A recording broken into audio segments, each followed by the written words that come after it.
The stuff you guys do every day is hard. Don't ever let anybody tell you it's not a big challenge, right?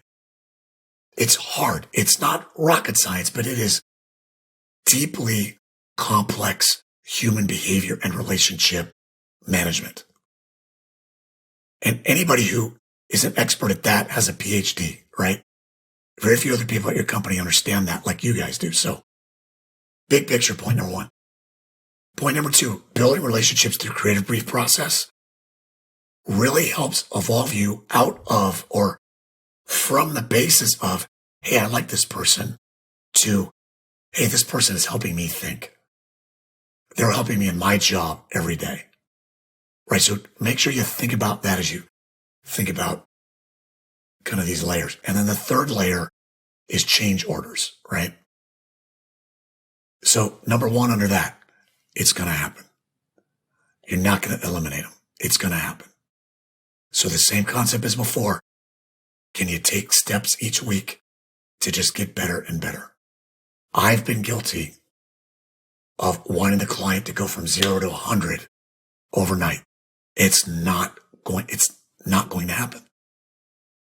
We can't do it with our children, for those of us who are parents. And we have more control over our children than anybody else on the planet. And we can't do it with them. We're not going to do it with these guys. So stair step it. The second thing I would say about it, in terms of holding them accountable, is that if you think about all that context that I just described, it's much more about an education process. Again, both ways, than it is about accountability, right? If you're an external agency and you hold your client accountable all the time, you're going to get fired. An internal agency can't get fired, but you can sure get stuff dumped on you and have your reputations dwindle. And that's almost worse than being fired. So you have to think about, how can I educate, ask questions, give ground,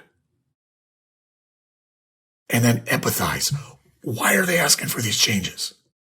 There's 10 or 15 reasons. Number one, they did a poor job planning.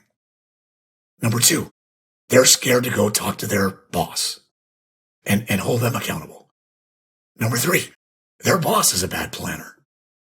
Number four, nobody really knows what they're doing, but it's just in the system and it's got to get done, right? Like, none of those things you can hold anybody accountable for and make ground on.